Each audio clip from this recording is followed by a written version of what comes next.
Les pido por favor que abran en 2 Corintios, capítulo 1, 2 Corintios,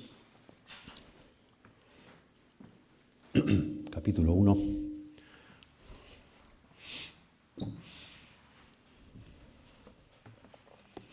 Versículos 15 hasta el 24. 2 Corintios 1 del 15 al 24. Dice así el apóstol Pablo: con esta confianza quise ir primero a vosotros, para que tuvieseis una segunda gracia, y por vosotros pasar a Macedonia, y desde Macedonia venir otra vez a vosotros, y ser encaminado por vosotros a Judea. Así que al proponerme esto, ¿usé quizá de ligereza? ¿O lo que pienso hacer lo pienso según la carne, para que haya en mí sí y no? Mas como Dios es fiel, nuestra palabra a vosotros no es sí y no. Porque el Hijo de Dios, Jesucristo, que entre vosotros ha sido predicado por nosotros, por mí, Silvano y Timoteo, no ha sido sí y no, mas ha sido sí en Él. Porque todas las promesas de Dios son en Él sí, y en Él, amén, por medio de nosotros, para la gloria de Dios. Y el que nos confirma con vosotros en Cristo, y el que nos ungió es Dios, el cual también nos ha sellado y nos ha dado las arras del Espíritu en nuestros corazones. Mas yo invoco a Dios por testigo sobre mi alma, que por ser indulgente con vosotros, no he pasado todavía a Corinto. No que nos enseñoreemos de vuestra fe, sino que colaboramos para vuestro gozo, porque por la fe estáis firmes. Todo en este párrafo tiene que ver con hacer planes, con los planes que hizo Pablo para ir a ver a los corintios y cómo los tuvo que cambiar esos planes por circunstancias que lo estaban de alguna manera condicionando a cambiar esos planes. Y me parece que es una hermosa oportunidad de explicar este texto, entenderlo bien, para pensar en la forma en que nosotros hacemos planes y la forma en que nosotros tomamos decisiones o no las tomamos.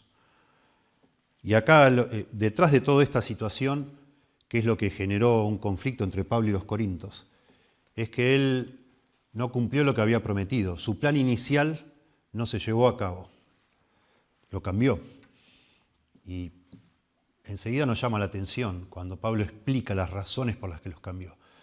Los corintios pensaron que la razón que él cambió los planes es que él no era una persona sincera en sus motivos, que él decía una cosa y después hacía otra. Decía una cosa, escribía otra y después hacía otra, así pensaban ellos. Por supuesto, de alguna manera fogoneados por los falsos maestros que estaban ahí, vieron en este cambio de planes una ocasión para hablar mal de Pablo. Pero es una tremenda oportunidad, yo creo, para pensar en la forma en que nosotros tomamos decisiones, los creyentes.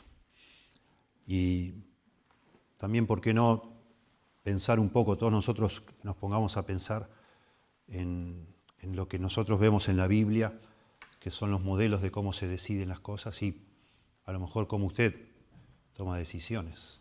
Se ha popularizado mucho en el mundo evangélico la idea de tomar decisiones de acuerdo a circunstancias cambiantes, en el sentido de pedirle a Dios que nos muestre alguna señal de si eso no es la voluntad de Dios, que hagamos algo de acuerdo a que Él haga alguna modificación en nuestras circunstancias. El pasaje más conocido en cuanto a eso es el de Gedeón, cuando Gedeón le pide a Dios como una señal para hacer algo, para por fin él decidirse a hacer la voluntad de Dios, en definitiva, que era que él comande un grupo de hombres, de guerreros, para hacer guerra a sus opresores.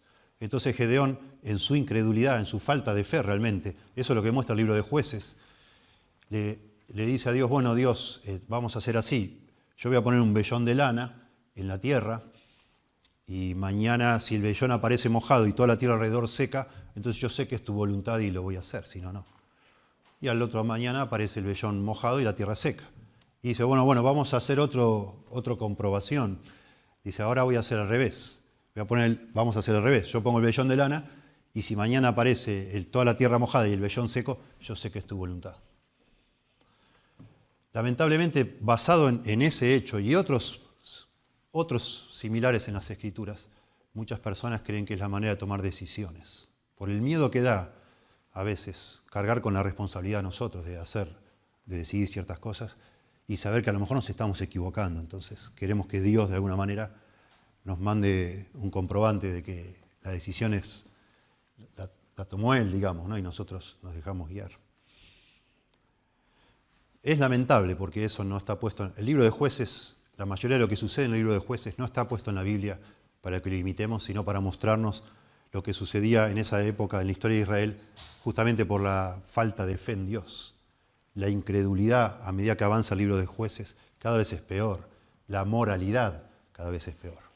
Mostrando justamente lo que sucede cuando una nación le da la espalda a Dios. Es lo que vemos hoy en nuestra sociedad. Y aún los líderes que Dios utiliza, que se llaman jueces, para liberar al pueblo de Israel, dejan mucho que desear. Y eso muestra con Gedeón, que era un hombre que no tenía mucha fe. Y a medida que avanza, como decíamos, cada vez es peor, al punto que llegamos a Sansón, que es un hombre inmoral, completamente inmoral. Y Dios aún así lo usa, es que es lo que había en esa época, cada vez peor.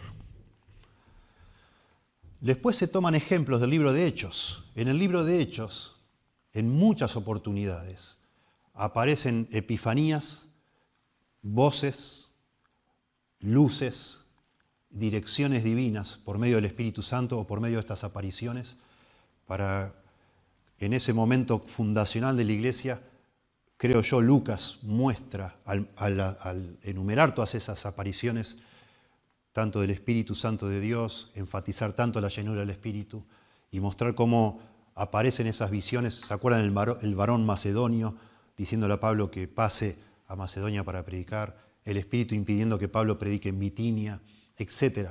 Suceden un montón de acontecimientos realmente sobrenaturales, mostrando Lucas, el escritor de Hechos, que justamente es el énfasis de todo el libro, que todo lo que sucede al comienzo de la iglesia es todo obra de Dios, es el plan de Dios. Se están cumpliendo las Escrituras. Era necesario de alguna forma subrayar que todo es de Dios. Se está introduciendo a los gentiles dentro del plan de Dios. No es un capricho, no es un error, es Dios haciéndolo. Y hasta el último versículo de Hechos, mostrando que a pesar de que Pablo está preso, Dios sigue haciendo que todo avance. Ese es el énfasis del libro de Hechos.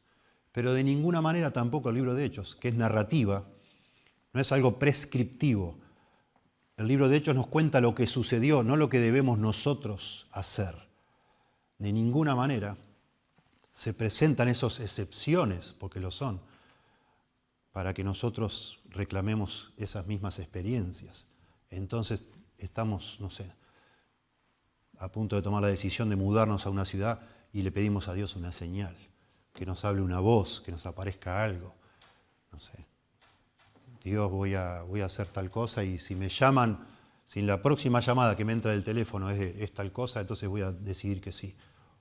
Cosas por el estilo, no es la forma de decidir, no es la manera de decidir. Conocí hace muchos años una joven que me dijo, pastor, yo no estaba seguro si prestar o no prestar libros y estaba considerando ese tema parada en la parada de un ómnibus y le dije a Dios, si el próximo ómnibus que viene es el número, 153, entonces voy a prestar libros y si no, no.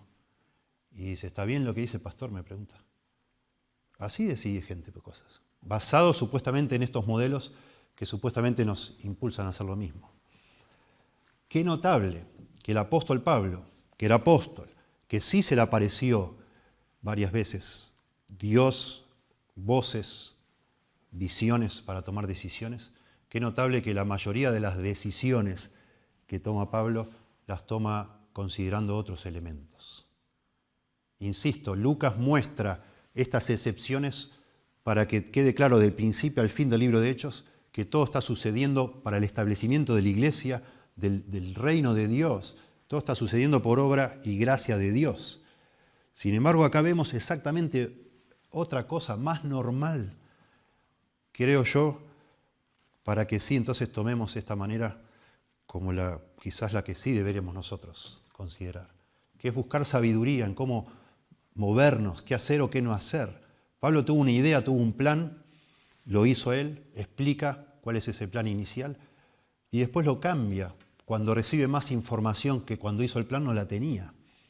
Al recibir información de sus colaboradores dice, no, mejor hago otra cosa.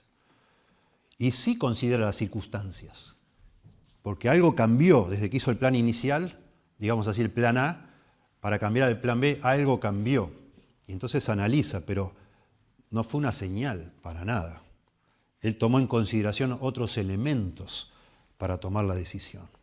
Cosa que vemos también en otros momentos en las Escrituras. Jesús le dice, por ejemplo, a sus discípulos, allá en Mateo 10, si alguien no te recibe o escucha tus palabras, sacude el polvo de tus pies cuando salgas de esa casa o pueblo y andate. Anda a predicar. Si la persona te recibe, entra y predica. Si no te recibe, anda a otro pueblo.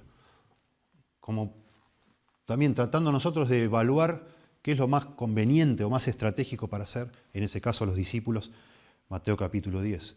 El apóstol Pablo parece hacer así.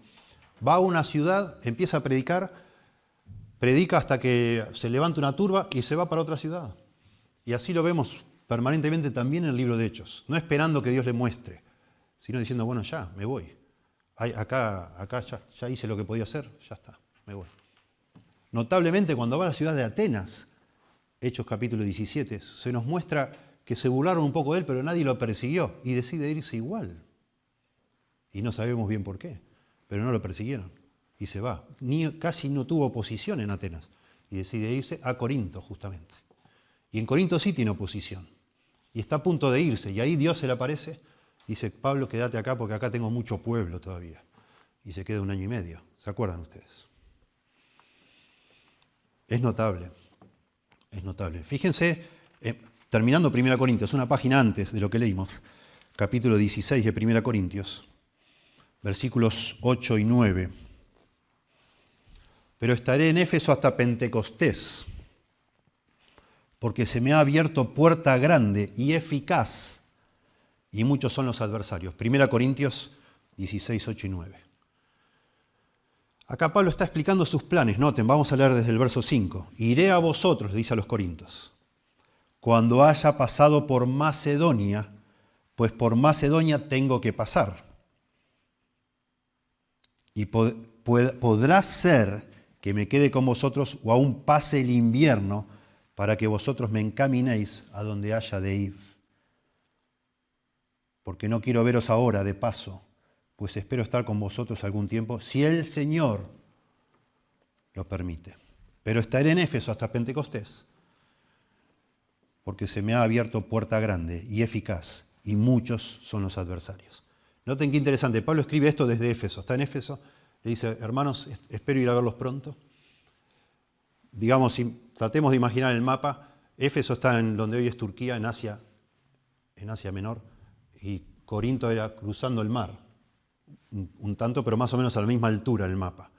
Y si estoy esperando cruzar de acá de Éfeso a Corinto y estar con ustedes, eso ya es en Grecia, actualmente Grecia, estar con ustedes bastante tiempo, me encantaría pasar el invierno con ustedes, o sea, estar varios meses, por lo menos 3, estar con ustedes allí. Si el Señor lo permite, dice Pablo. Está expresando un deseo y está admitiendo que Dios, al final de cuentas, es el que va a permitir o no las cosas. Pero me quiero quedar en Éfeso, me voy a quedar en Éfeso un tiempo, porque se me ha abierto una puerta grande. La puerta, se menciona varias veces, eso en Hechos también, es la oportunidad para predicar el Evangelio. O sea, están receptivos acá, está diciendo Pablo. Me voy a quedar acá porque hay recepción. Aunque hay adversarios, hay mucha recepción y me voy a quedar. Y entonces uno dice, mira, acá está. Cuando Dios abre una puerta, es la señal de que me tengo que quedar en un lugar o hacer tal o cual movimiento. Si yo me quiero mudar a una ciudad y llamo a las inmobiliarias y justo está la posibilidad, me voy. Pido tiro un par de currículums, si me dan en el trabajo, ya sé que Dios quiere que me vaya. No es lo que dice. Primero, la frase puerta abierta no es oportunidad para cualquier cosa, sino para predicar el Evangelio. En ese sentido se usa. Pero notablemente, noten ustedes, 2 Corintios, cambiamos de página en la Biblia, capítulo 2, verso 12. 2 Corintios 2:12. Cuando llegué a Troas para predicar el Evangelio de Cristo, aunque se me abrió puerta en el Señor, no tuve reposo en mi espíritu por no haber hallado a mi hermano Tito. Así, despidiéndome de ellos, partí para Macedonia. Cambiás una página de la Biblia y dice, me quedo en Éfeso porque se me abrió una puerta. Llegué a Troas, se me abrió una puerta, pero no me quedé en Troas, no quise. Y dice, ¿por qué? Porque quería encontrarse con Tito. ¿Cuál es el criterio entonces? ¿Qué usaba Pablo? ¿Qué criterio tenía él para tomar decisiones? Bueno, este pasaje donde acá se nos va a explicar por qué no se quedó en Troas, por qué cambió de planes. Y de nuevo, acá hay información muy valiosa para nosotros en cuanto a cómo ser más sabios en la forma que decidimos las cosas que decidimos, ¿sí? Vayamos entonces a nuestro pasaje, 2 Corintios, que le acabamos de leer. Y entonces allí vemos que Pablo, también a diferencia de lo que dice terminando 1 Corintios, que pensaba cruzar de Éfeso a Corinto, pasar ahí el invierno y que ellos lo envíen, lo encaminen a Macedonia, que es en el norte. Dice ahora, verso 15, 2 Corintios 1:15, con esta confianza quise ir primero a vosotros para que tuvieseis una segunda gracia y por vosotros pasar a Macedonia y desde Macedonia venir otra vez a vosotros y ser encaminados para vosotros a Judea. Eso es lo que él quiso. Tenía esa confianza, tenía lo que está diciendo acá, basado en la confianza, es el verso 14, de que ustedes se glorían en mí y yo me glorío en ustedes, que tenemos una relación tan linda, que ustedes están orgullosos de mí, me respetan, me aprecian y yo los aprecio a ustedes. Basado en esa linda relación que nosotros tenemos, este fue mi plan inicial. Yo quería entonces ir a ustedes, cruzar de Éfeso a Acaya, que es donde está Corinto, después que ustedes me envíen a Macedonia, porque iba a ir a Macedonia a recoger una ofrenda, después de Macedonia bajar de nuevo a ustedes y que ustedes me encaminen para ir a Jerusalén. Bueno, eso no sucedió. No sucedió. Y la razón la podemos suplir con información de 1 Corintios, de 2 Corintios y del libro de Hechos. Pablo, cuando salió de Corinto, después que fundó la iglesia, estuvo 1 año y medio, ahí hubo problemas, hubo pecados. Él salió de Corinto. Estando en Éfeso, lo manda a Timoteo con la carta de 1 Corintios. Noten la página anterior, que acabamos de leer, capítulo 16, verso 10. Y si llega Timoteo, mirad que esté con vosotros con tranquilidad, porque él hace la obra de Dios, del Señor, así como yo. Aparentemente Pablo mandó la carta de 1 Corintios y aparentemente la mandó con Timoteo. Y Timoteo, volviendo de Corinto, después de haber recibido ellos esta carta, aparentemente le dio un informe a Pablo muy, muy malo, diciendo que había problemas muy serios en Corinto. Serios. Así que aparentemente Pablo hizo una visita muy cortita, que no está registrada acá. Él quería hacer una visita larga de todo el invierno, pero no. Cruzó enseguida para arreglar un problema ahí. Y parece que no solo no lo arregló, sino que se empeoró. Y lo va a explicar en las próximas semanas, lo veremos en los próximos sermones. Ahí hubo un roce muy fuerte con un hermano que se gloriaba o se enorgullecía en su pecado y bueno, no tomó bien la confrontación de Pablo, al punto que otros de la iglesia tampoco lo tomaron bien. Así que Pablo parece que huyó, en el sentido de huir, es que la visita fue muy breve y no quiso seguir más porque fue muy fuerte toda la confrontación y él sintió que no podía edificar hacia nadie y se fue. Y de nuevo mandó una carta que no la tenemos, que es una carta perdida, que se llama la carta dura, muy dura, contra ese pecador. Y nunca hizo esa visita que había prometido, esa visita larga. Y ahora manda 2 Corintios explicando, él sabe, recibe información, él sabe que todo esto ha causado mucho malestar causó en Corinto. la actitud de Pablo, su dureza al confrontar a ese pecador, la carta que mandó tan fuerte, el que se haya ido tan rápido, que no haya estado con ellos. Todo hizo un tremendo problema que él no esperaba, por lo visto. Y entonces Pablo decide mandar no a Timoteo, porque también insinúa acá que a Timoteo no lo respetaban mucho. Por eso escribe, si va Timoteo, por favor, respétenlo. Trátenlo bien, como a mí, hace lo mismo que yo. Se ve que Timoteo, sabemos por otras cartas, que era un poco tímido Timoteo, un poco débil. Así que lo manda a Tito, que ya lo veía, también, después leemos, lo manda a Creta para también exhortar con firmeza, fuertemente a otros. Se ve que Tito era más duro de piel, ¿no? Lo manda a Tito, y Tito, con esa carta dura lo manda a Tito. Y Pablo está preocupado, está muy preocupado. Quiere saber qué pasó con los corintios. Entonces, cuando está en Troas, se le abre puerta para predicar el Evangelio, y, como acabamos de leer, y él dice, no la aproveché. Volvamos ahí. 2 Corintios 2, versos 12 y 13. Cuando llegué a Troas para predicar el Evangelio de Cristo, aunque se me abrió puerta en el Señor, no tuve reposo en mi espíritu, estaba inquieto, estaba intranquilo. No tuve reposo en mi espíritu por no haber hallado a mi hermano Tito. Pablo envió a Tito de nuevo por mar desde Éfeso a Corinto, y Tito ya no pudo volver por mar por el invierno. Por eso Pablo iba a pasar todo el invierno. Ya no se podía usar el mar. Y entonces Tito demoró mucho más en encontrar a Pablo, tuvo que ir por tierra dando toda la vuelta. Y no lo encontró. Entonces Pablo dijo, no voy a ir a Troas. Necesito encontrarme con Tito.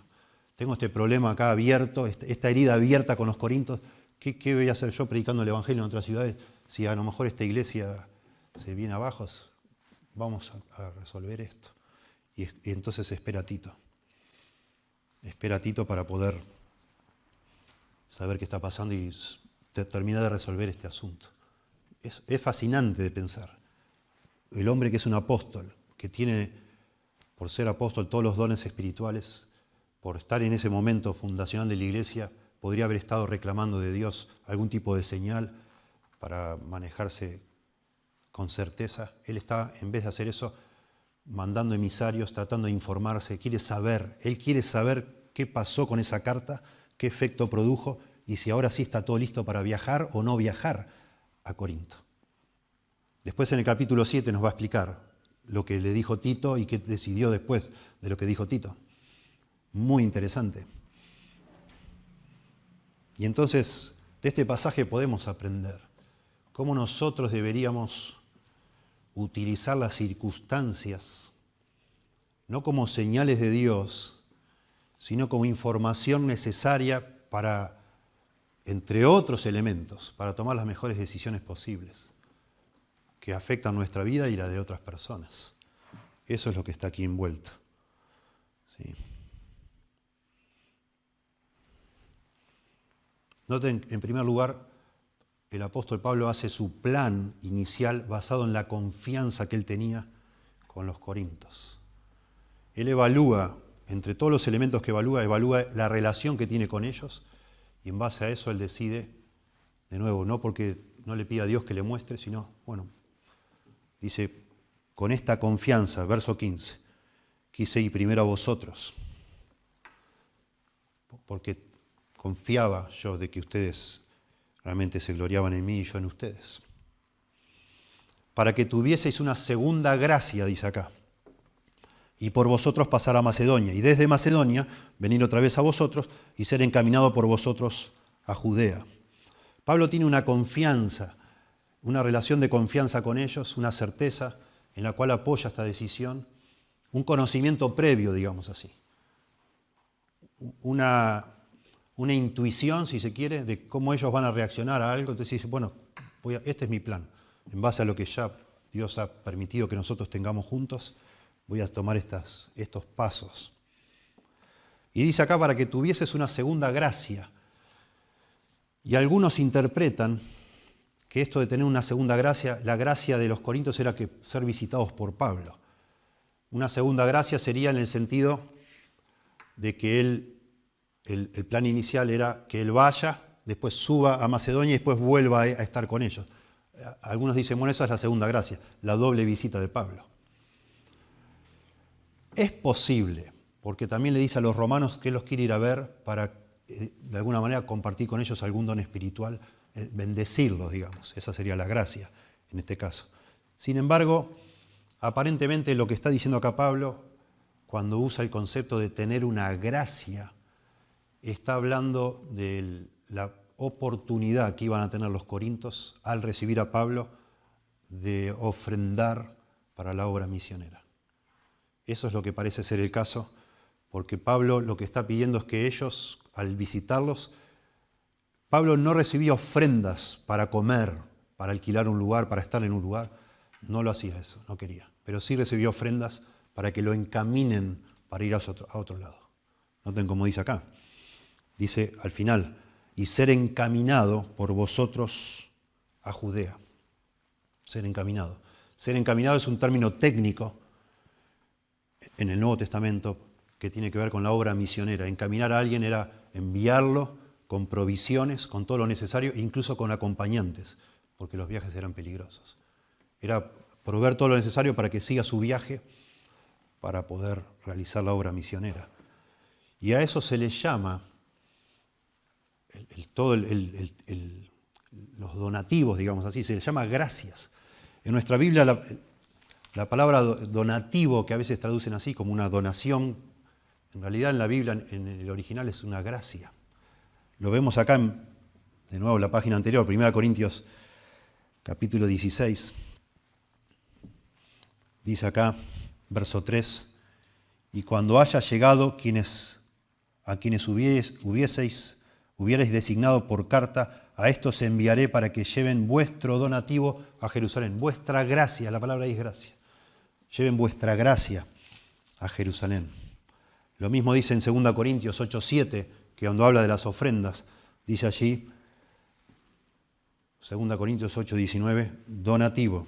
2 Corintios 8:7 dice allí, para que reciban una gracia, para que tuvieseis una segunda gracia, para que reciban una segunda gracia, dice allí. Similar acá, tuvieses una segunda gracia. Está hablando de las ofrendas. Está hablando de hacer una donación que es un privilegio, es una bendición. A tal punto dice que los de Macedonia le rogaron a Pablo participar de este servicio. Y así lo dice Pablo, yo quería ir a ustedes, 2 veces quería ir. La primera vez para que, aparte de estar con ustedes, que ustedes me encaminen a Macedonia, y eso es una gracia. Y después volviendo por Macedonia, en Macedonia iba a ir a buscar las ofrendas para llevar a Jerusalén, a la iglesia pobre de Jerusalén, volviendo a Corinto, que ustedes me encaminen a Judea. Y eso de nuevo sería la oportunidad de ustedes de hacer una gracia, tener una gracia, ¿sí? Y eso es lo que significa esto de doble gracia y de que ellos lo encaminen a Pablo. Siempre encaminar implicaba eso, pagar los costos del viaje. Y no solo pagar los costos, enviar personas con él, que de pronto también eran una manera honesta, transparente de hacer las cosas. Si enviaban, digamos, lo necesario para el viaje junto con otra persona, esa persona podía también corroborar que el dinero se usara para lo que se había pedido, ¿no? Pablo le dice a Tito en capítulo 3, verso 13 de Tito, a Zenas, intérprete de la ley, y a Apolos, encamínales con solicitud, de modo que nada les falte, dinero, de nuevo, lo necesario. A los romanos le dice al final de Romanos 15:24, cuando vaya a España, iré a vosotros, porque espero veros al pasar y ser encaminado allá por vosotros, una vez que haya gozado con vosotros. Tema interesantísimo, aparte, ¿no?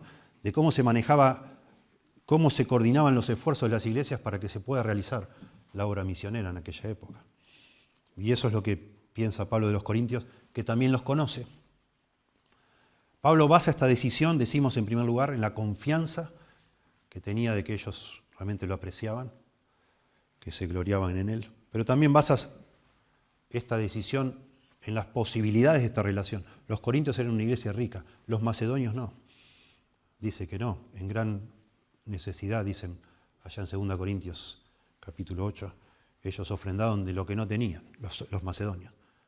Pablo sabía, los corintios eran ricos, entonces decidió, en vez de ir yo a Macedonia, mejor voy primero a Corinto, que tienen dinero, ellos me envían a Macedonia, vuelvo con la ofrenda de Macedonia y ellos pagan el viaje a Jerusalén, que es muy largo y más costoso, en vez de los macedonios. Ellos, decisiones prácticas, ¿sí? Sabiendo la relación previa, conociendo las posibilidades de cada iglesia, dice, bueno, voy a hacer mejor así, porque así es más conveniente para todos y no cargo tanto una iglesia pobres. No sería el caso. Versículo 17. Así que, dice Pablo, al proponerme esto, ¿usé quizás de ligereza? ¿O lo que pienso hacer, lo pienso según la carne, para que haya en mí sí y no? Bueno, al haber cambiado de planes, personas maliciosas en Corinto aprovecharon la oportunidad para hablar mal de Pablo. Así como pasa en las campañas políticas antes de las elecciones, que un candidato habla y trata de tirar abajo al otro, buscando de alguna forma avergonzar, derrotar a su contrincante, digamos, a su rival. Así estaban haciendo dentro de la iglesia de Corinto personas diciendo, este hombre hizo planes, ni piensa lo que dice. Usa ligereza, causó de ligereza. Este hombre no, es un irresponsable, es un necio. ¿Cómo planea así las cosas, después las cambia? ¿Qué estaba pensando cuando planeó? O quizás lo hace por una motivación carnal, egoísta, pensando también sacar algún tipo de provecho y nada más. Él es un hombre que va cambiando según las circunstancias y si ve que apareció otra oportunidad mucho más conveniente, de alguna manera va a faltar a su palabra y va a aprovechar la otra. Por eso dice Pablo, preguntas que se contestan con no. Así que al proponerme esto, ¿usé quizá de ligereza? ¿O lo que pienso hacer lo pienso según la carne? No, la idea es que no. Pero es lo que ellos están acusándole, de que es un hombre que dice una cosa y hace otra, todo el tiempo. La palabra ligereza, traducida acá, es una palabra muy rara, es la única vez que aparece en el Nuevo Testamento. Algunos dicen que significa estupidez o irresponsabilidad. Y si pudiéramos mirar el original, dice la ligereza. Le pone un artículo adelante que le da un énfasis particular. Es como si estuviera diciendo mi bien conocida irresponsabilidad necia. Digamos. ¿Usé acaso de lo que todos piensan que yo soy irresponsable? Tremendo. Tremendo pensar, entre paréntesis, cuando tomamos decisiones, no solo debemos evaluar las circunstancias, los detalles, sino el efecto que podrían causar nuestras decisiones. Pablo tomó una decisión, está convencido que fue la mejor, explica después los detalles, pero esto causa un efecto, y probablemente un efecto inesperado por Pablo, es que eso hubiera podido significar una ocasión para que otros hablen mal de él. Y es lo que pasó. Interesante eso. Siempre es un elemento para tener en cuenta cuando decidimos, tratando de ser sabios, tratar de imaginar qué consecuencias puede haber de esa decisión, qué puede pasar después que tomamos una decisión. Son asuntos delicados. Hay decisiones muy simples, pero otras, si te compras un auto y te equivocaste, bueno, no hay tanto problema. Aunque también para tomar la decisión de comprar este auto o este otro, parte de las cosas a considerar es consecuencias de esa decisión, porque no es lo mismo a veces comprar barato y que se rompa y comprar un poco más caro y que dure. Entonces pensás en las consecuencias futuras, claro que sí. Pero también en las motivaciones. Y por eso Pablo incluye acá no solo el aspecto de la supuesta ligereza, que no pensó bien, que no tomó en cuenta los detalles. Acuérdense, Jesús hablando de esto, para tomar una decisión, dice que hay persona que va a construir una torre, no se sienta primero y calcula los costos, y después ve. Entonces te anticipás, pensás adelante, ¿qué va a pasar? ¿De dónde va a sacar el dinero? O sea, es parte de lo que es una persona sabia, que piensa lo que va a hacer. Pero también, dice allá en Proverbios 21:2, que el hombre considera que sus caminos son rectos, pero Jehová pesa los corazones. También pensamos en nuestro corazón, en la motivación. ¿Por qué hacemos lo que hacemos? ¿Por qué voy a hacer esto? ¿Por qué quiero hacer esto? ¿Por qué un día quise ir a los Corintios y ahora no quiero ir más? ¿Por qué ahora no voy a ir más? ¿O voy a cambiar mi plan? ¿Por qué? Bueno, los Corintios están juzgando esa motivación de Pablo. Dice, o lo que pienso hacer lo pienso según la carne, en el sentido egoísta. Tomo las decisiones de acuerdo a lo que a mí me conviene. Eso es lo que ustedes creen. Estaba poniéndolo en preguntas, como diciendo, ¿ustedes están pensando eso de mí? Que yo no soy sincero. Yo hago las cosas según mi conveniencia. Mi corazón no es recto al tomar las decisiones. Bueno, eso debemos pensar cuando tomamos decisiones. ¿Qué me motiva a hacer esto? ¿Por qué quiero hacer esto? ¿O por qué no voy a ir ahora? Lo que dije que iba a ir, ahora no voy a ir nada. ¿Por qué no voy a ir? Bueno, a veces puede ser la pereza. Porque digo, cuando dije que iba no pensé lo que, otro viaje más, otra cosa más, y ahora no quiero cumplir. Eso sería pensar según la carne, como dicen acá. O a lo que pienso hacer, lo pienso según la carne, para que haya en mí sí y no. No sé por qué la Reina Valera no traduce exactamente como es el original, pero el original es para que haya en mí sí, sí, y no, no, es el original. Sí, sí y no, no. La Nueva Versión Internacional y la Biblia de las Américas interpretan esta situación y le agregan algo que no está en el original.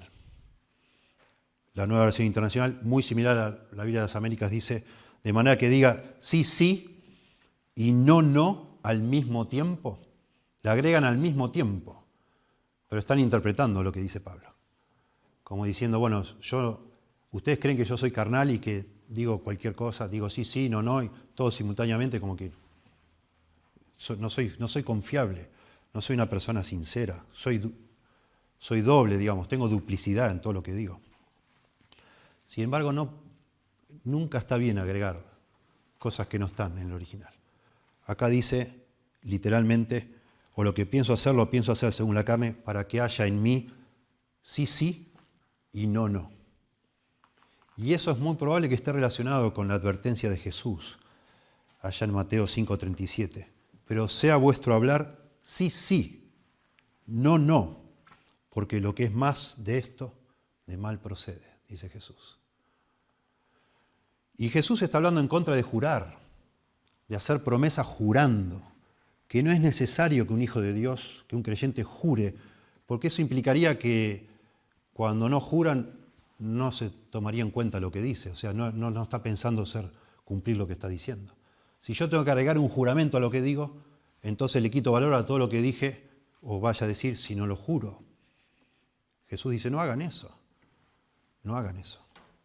Y él lo dice, sí, sí, no, no, en el sentido, bueno, si decís sí, es sí, si decís no, es no, y se acabó. Pero lamentablemente, pronto ese sí, sí, no, no, pasó a ser un reemplazo de un juramento. Personas, supongamos, me decías vos, ¿vas a venir mañana a cenar a casa? Yo decía, sí, sí, como diciendo, te juro que sí, porque te digo sí, sí 2 veces, en vez de decir sí, sí voy a ir, sí, sí. Terminaron tomándolo como un juramento, aparentemente. La repetición del sí y el no sirve para establecer la verdad de lo que se dice. Los rabinos decían eso. Si vos decís sí, sí, eso es como que afirmás que sí se va a hacer. Lo que está diciendo acá entonces Pablo, aparentemente, o lo que él sabe como piensan los corintios, que él, por no ser una persona sincera, por ser una persona que tomaba las cosas a la ligera, de manera carnal, él tenía que hablar siempre como jurando. Sí, sí y no, no. Pablo dice, no es el caso. Por favor, hermanos, yo no necesito hacer eso. Es como si dijera Pablo, sospechan de mi actuar como no sincero, me acusan de vacilación, de interés propio, me consideran poco confiable y como resultado entonces yo soy un hombre que debe tratar continuamente de establecer la verdad de sus declaraciones empleando el equivalente de un juramento, sí, sí o no, no.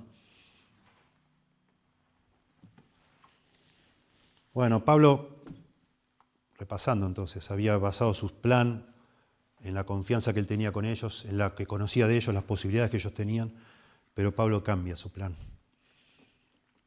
Y no porque lo planeó mal, no porque fue insincero, porque tenía motivos egoístas, porque era carnal, sino porque las circunstancias habían cambiado.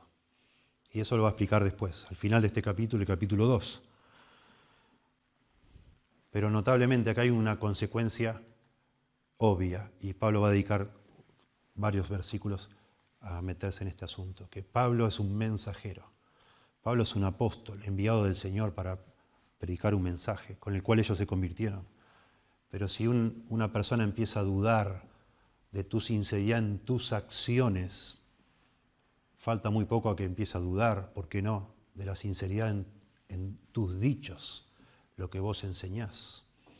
Si ellos no podían confiar en Pablo en las decisiones que tomaba porque eran carnales, porque no eran sinceras, porque estaban mal pensadas, ¿por qué iban a querer confiar en lo que les enseñó? Y entonces Pablo toma a partir del versículo 18, entiendo yo así lo interpreto, lo que pasa en estos versículos, que la palabra de Dios es fiel, Dios es fiel, y todo lo que les enseñó es correcto, y Dios ha dado certezas, Dios ha certificado lo que le enseña es fiel, Dios no cambia. Pablo cambió de acuerdo a las circunstancias, Dios no cambia. Más, verso 18, más como Dios es fiel, nuestra palabra a vosotros no es sí y no.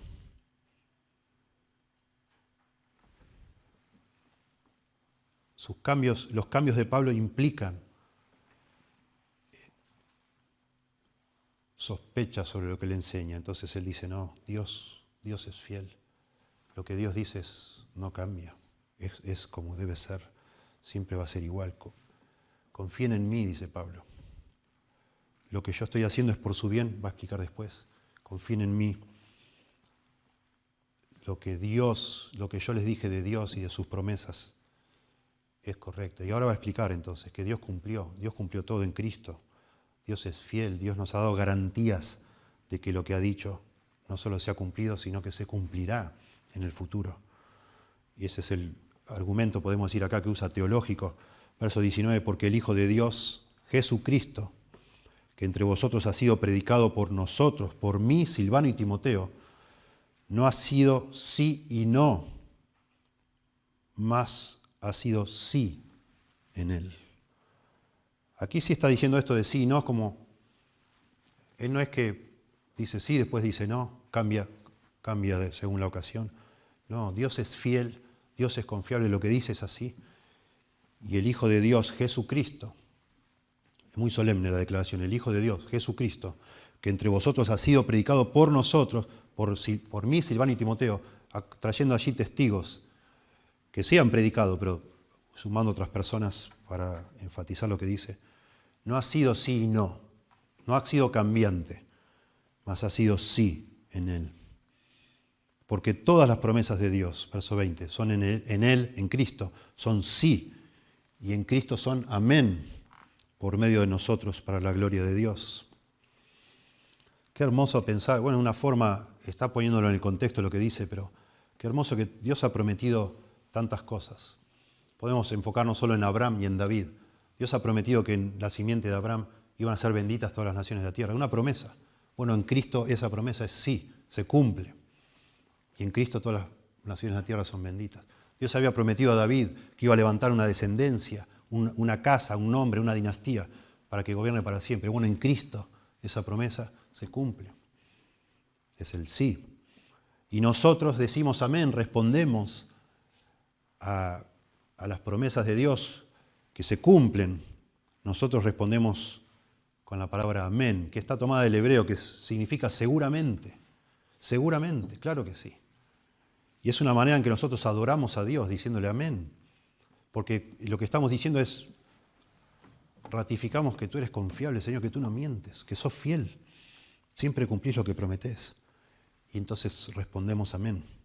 Por eso dice acá, y en Él, en Cristo, amén, por medio de nosotros. Nosotros somos los que decimos amén. Nosotros somos los que al final confiamos para la gloria de Dios, comprobando nosotros también, humanos, receptores de esas promesas de Dios, que Dios las cumple, Dios es fiel. Amén. Verso 21, y el que nos confirma con vosotros es Cristo, y el que nos confirma con vosotros en Cristo, Y el que nos ungió es Dios. Dios nos confirma, dice Pablo, con vosotros en Cristo. Y Él nos ungió. La idea de confirmar, la palabra confirmar tiene una connotación jurídica. Y es una palabra técnica de una garantía legal. De que es un vendedor, por ejemplo, puede ser un vendedor, le da a un comprador para validar, confirmar la venta que le está haciendo ante posibles reclamos futuros. Esa es la idea técnica de esta palabra.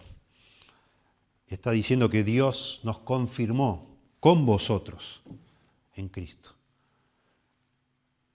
Algunos dicen, bueno, esta palabra de confirmar tiene que ver que Dios nos mantiene firmes, nos afirma, nos confirma junto a ustedes en Cristo. Pablo lo que está diciendo con esto es que tanto ustedes como yo estamos convencidos por la gracia de Dios de que somos cristianos. Dios nos ha confirmado a vosotros y a mí con ustedes en Cristo.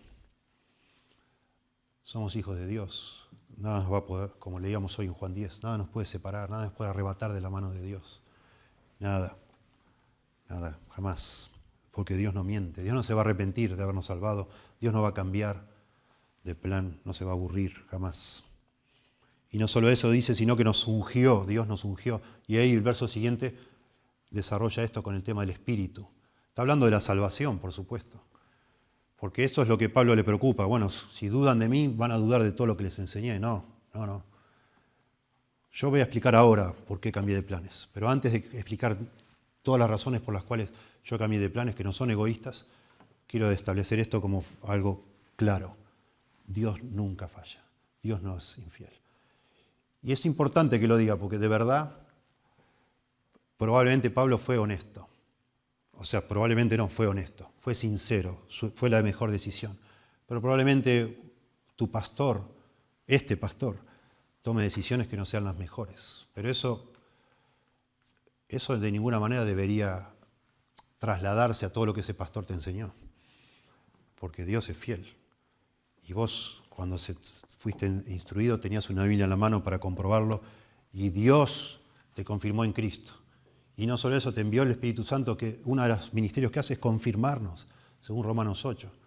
Él nos da certeza de que somos hijos de Dios. Dios nos ha ungido con el Espíritu Santo. Y no solo eso, dice, el cual también nos ha sellado, verso 22, y nos ha dado las arras del Espíritu en nuestros corazones. Pueden percibir el énfasis de Pablo por transmitir la seguridad en las promesas de Dios y en la verdad de Dios, la verdad del Evangelio.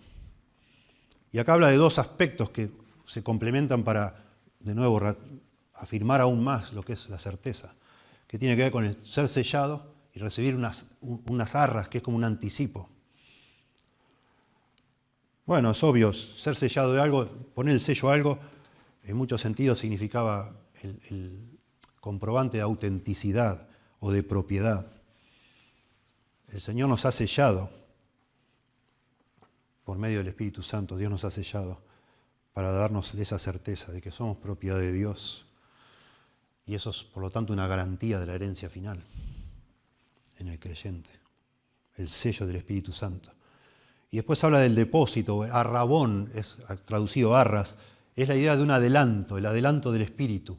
Eso lo desarrolla muy lindo allá en Efesios 1:14 también. Dios nos ha dado las arras del Espíritu, como una certeza de que es como un adelanto. Bueno, te voy dando algo ahora para asegurarte que te voy a terminar de pagar el resto. Y eso tiene que ver con que nada va a impedir que tengamos la herencia en el cielo un día. Dios nos da ahora un anticipo, que es el Espíritu Santo, que mora en tu corazón y en el mío. Moraba en el corazón de los corintios, de la mayoría de ellos. De que va a cumplir. Dios no va a cambiar de opinión. Si un apóstol de Dios cambia de opinión, ¿qué garantía tenemos nosotros de que Dios no cambie también de opinión? Él viene como representante enviado de Dios. Y si Dios cambia de opinión, ¿qué hacemos con la salvación? Pablo dice, no son cosas distintas. Dios ya les dio a ustedes y a mí la certeza, el sello, el adelanto, el anticipo de que todo lo que Él prometió lo va a cumplir. Es precioso de pensar nuestra salvación. Tener el Espíritu Santo en nuestro corazón, tener ese sello, tener esas arras, nos garantiza de que nuestra relación con Dios es permanente, no es algo efímero, no es algo transitorio. Podemos nosotros ser infieles, pero Dios permanece fiel siempre. Gracias a Dios por eso, sí. Es el anticipo, la primera parte de la redención que se va a consumar cuando el Señor venga. Y finalmente acá, y quiero volver al asunto de las decisiones, antes de terminar, finalmente acá, versos 23 y 24, vemos que Pablo empieza a explicar, cambió sus planes. Ahora sí vuelve a la situación entre ellos, por el bien de los corintios. Pablo había hecho sus planes por la confianza que tenía con ellos, el conocimiento previo de ellos. Pablo había hecho sus planes también por saber las posibilidades de ellos, que tenían el dinero como para enviarlo a Macedonia y después enviarlo de nuevo a Judea. Pero Pablo cambió sus planes por las circunstancias. Y eso afectó potencialmente la confianza que ellos podían tener en el mensaje de Pablo, y entonces explica todo esto. Y ahora vuelve al tema de por qué él no fue carnal, no fue ligero, no fue irresponsable. Dice, mas yo invoco a Dios por testigo, versos 23 y 24, sobre mi alma. Esto agrega solemnidad a lo que va a decir. Yo invoco a Dios por testigo sobre mi alma, que por ser indulgente con vosotros, no he pasado todavía a Corinto. Y ahora lo va a explicar en el capítulo 2, qué es eso de ser indulgente. Básicamente lo que está diciendo Pablo es que si él hubiera ido como había planeado, hubiera ido en un contexto no propicio para edificarlos. No hubiera ido con gozo, sino con tristeza. Toda la palabra clave de todo lo que sigue es la palabra tristeza. Pablo estaba lleno de tristeza por ese pecado horrendo que había entre los corintios y por la reacción fea también hacia Timoteo. Yo no hubiera ido en el modo apropiado para bendecirles como hubiera querido. ¿Para qué? Sabemos después por lo que sigue, quería que Dios obrara delante mío y esa persona se arrepintiera y sanara esta herida. Entonces yo fuera para edificar sobre eso y no para seguir en ese tono de condena. Por ser indulgente con vosotros, no he pasado todavía a Corintios. No que nos enseñoreemos de vuestra fe, sino que colaboramos para vuestro gozo, porque por la fe estáis firmes. Si hubiera ido yo en ese tono, ¿qué iba a lograr yo con mi presencia? ¿Yo los iba a arrepentir? ¿Yo los iba a quebrantar? ¿Yo les iba a imponer mi autoridad como apóstol para que ustedes hicieran lo correcto? No. Yo no me hubiera ido, de pronto me hubiera enseñoreado de la fe de ustedes. Yo con mi autoridad manipulado la situación. Esa no es la causa, eso no es correcto, eso no es lo que debe ser. Sí quiero ir para colaborar en vuestro gozo, para seguir edificándoles en esa fe que debe ser en el Señor y no en mi autoridad. Ese es el punto aquí, ¿sí? Que está explicando Pablo, y me gustaría a mí redondear pensando en nuestras decisiones. Miren, hemos complicado demasiado el tema de tomar decisiones. Demasiado. Claro que hay decisiones trascendentales, sobre todo casarte con alguien, lugar donde vas a ir a estudiar, casarte o no casarte, estudiar en un lugar o en otro, o no estudiar, el trabajo que vas a elegir, si vas a servir al Señor o no, tiempo completo, si vas a ir de misionero. Pero la mayoría de las decisiones que tomamos, las tomamos siempre de manera mucho más ágil. Todo el tiempo estamos tomando decisiones. Si me llama alguien y me invita, en el caso de un pastor, para ir a predicar en un lado, o participar de una conferencia, o hacer tal o cual proyecto, todo el tiempo hay decisiones que tomar, todo el tiempo. Si tenemos hijos, con nuestros hijos, en fin, de todo tipo de decisiones. Y básicamente nosotros lo que vemos aquí en las Escrituras, que básicamente hay 4 elementos en cada decisión que deberíamos considerar. La decisión en sí, la acción en sí, eso es el primer filtro. Si es algo que la Biblia me prohíbe, no lo hago. No cometerás adulterio. No lo tengo que ni pensar. No importa las oportunidades, las ocasiones que tenga, está fuera de lo que Dios admite y permite. No lo puedo hacer. ¿Sí? Está clarísimo. En la voluntad moral, la voluntad revelada de Dios en las Escrituras, evaluamos las acciones en sí. Si tiene algo de malo, si tiene una sospecha de ser algo malo, me abstengo. No decido eso. No cambio no tomo decisiones. No va a salir nada bueno si comienzo algo malo, con algo malo. La acción en sí, entonces, evalúo primero.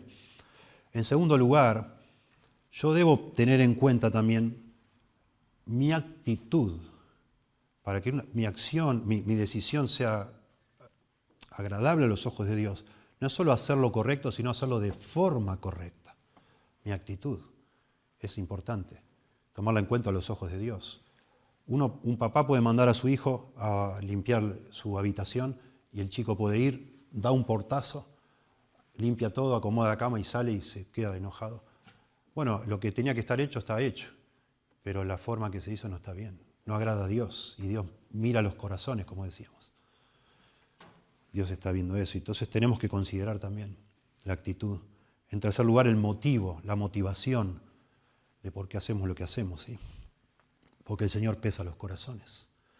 Y entonces, esto es muy importante. Si yo digo, bueno, hermanos, olvídense, a partir de ahora mi esposo y yo limpiamos la iglesia todos los sábados. Bueno, qué lindo, qué bendición, pero si la motivación fue para que me quieran más o para que me aplaudan, eso no tiene sentido. Jesús habló de eso en Mateo 6, de los fariseos que ofrendaban para ser vistos por los hombres. De cierto ya tienen su recompensa. O sea, que está muy bien ofrendar, buenísimo, pero ojo que lo hagas con los motivos correctos a los ojos de Dios. Entonces, eso también nos debe guiar a tomar decisiones y eso está aquí puesto. Pablo sopesó sus motivos, claro que sí, dijo, no voy a ir, así no voy a ir. Porque en este estado de cosas probablemente lo que termine sucediendo es que yo me enseñoree sobre la fe de ellos. Y eso no está bien. No voy a hacer eso. Mi plan era otro y no lo voy a poder llevar a cabo. Y en cuarto lugar, y esto yo quiero subrayar acá y ya, por hoy, porque continúa el asunto, nosotros tenemos que pensar, y esto es lo que la Biblia habla de sabiduría, el camino de la sabiduría. ¿Sí? Nosotros tenemos que pensar en los resultados de la acción. La acción en sí, si está bien o está mal, Dios nos dice, ahí consideramos la Biblia, claramente. Nuestra actitud y nuestra motivación no se ve, es algo que nadie lo puede ver eso. Eso es algo delante de Dios y si mi actitud y mi motivación no es correcta, todo eso se quemará, es heno, paja y hojarasca. Se va a quemar. Dios va a, dice 1 Corintios 4, va a revelar la motivación de nuestro corazón. ¿Por qué hicimos lo que hicimos cuando hacemos las cosas? Pero los resultados de la acción tampoco se ven. Los tengo que imaginar. Y eso es tremendo. Yo cuando voy a decidir algo, tengo que pensar muy bien qué va a pasar cuando tome esa decisión. Y ahí entra en juego lo que la Biblia llama sabiduría, que la adquiero de la misma Biblia, adquiero de otras personas que consulto, y sobre todas las cosas, para yo poder imaginarme el escenario posible, hipotético, lo más claro posible, necesito informarme. Necesito información, no solo de consejos, sino en lo posible de la situación. Por eso Pablo manda a Timoteo, por eso Pablo manda a Tito, por eso escribe una carta y quiere saber. Él quiere saber para tratar de imaginar, bueno, ¿este movimiento valdrá la pena o no? ¿Qué va a pasar si voy de nuevo?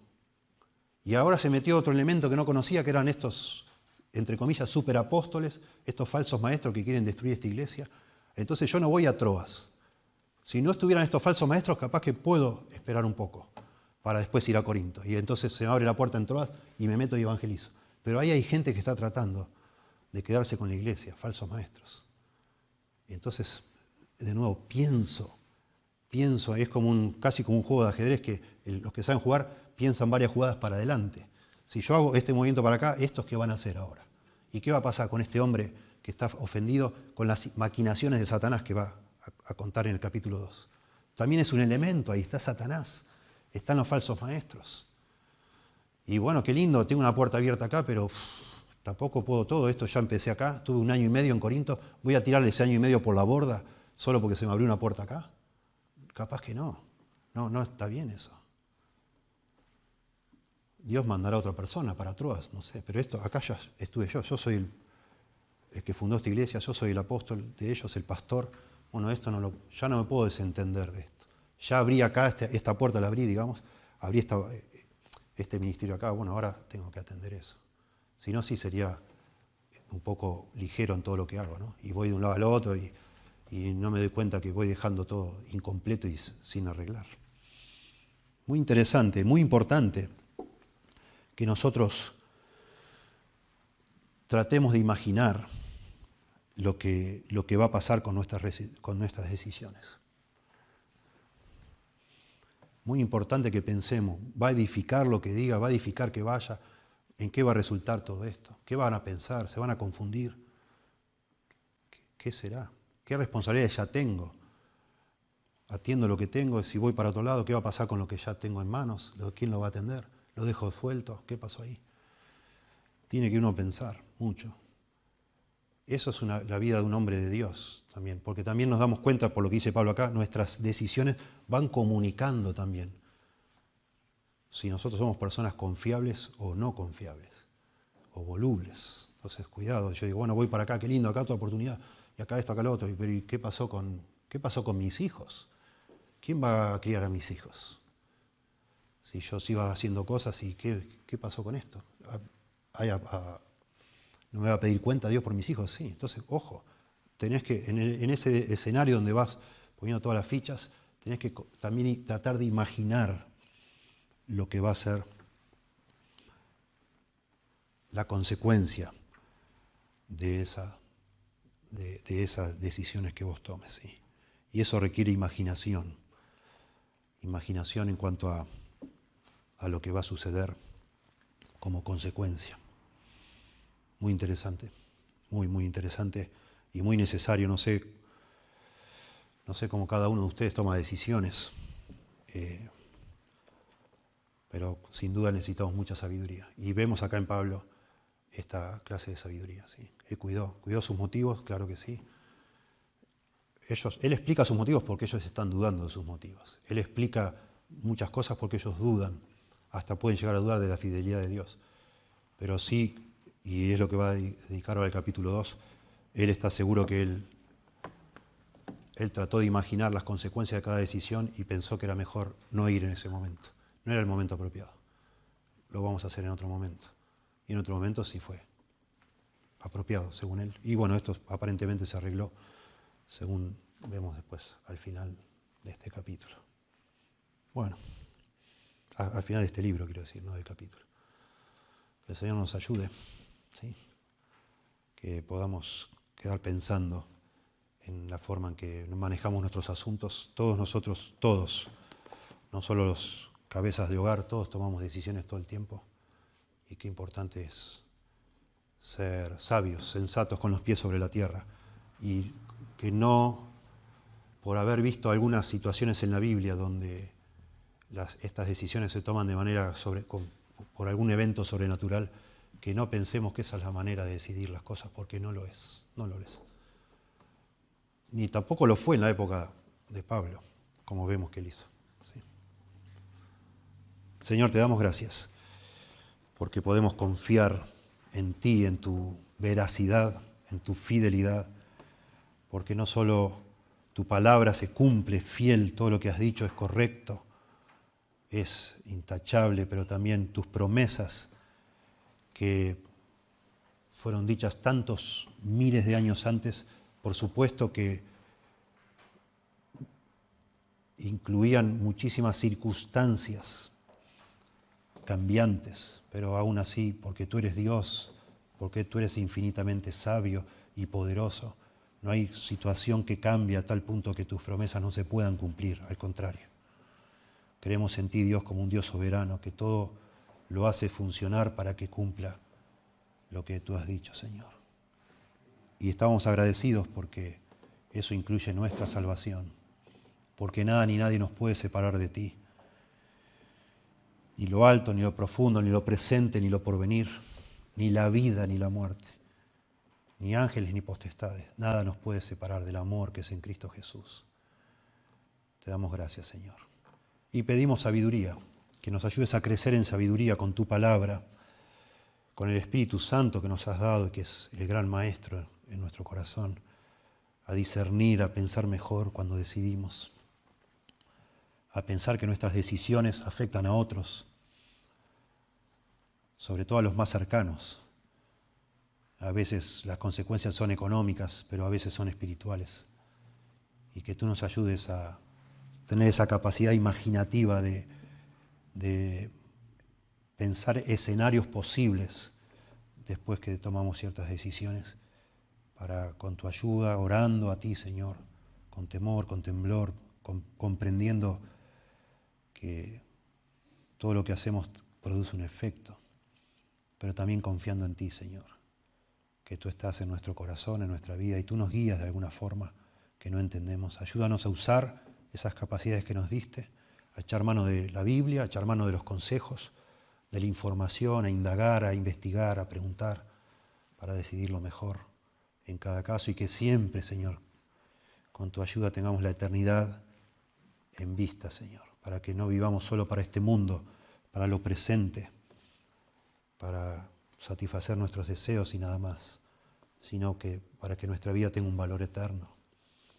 porque le invertimos en tus asuntos, confiando en que todo lo que hacemos por ti, nuestra obra hecha para ti, no es en vano, nunca, Señor. Ayúdanos, te rogamos, en el nombre de Jesús. Amén.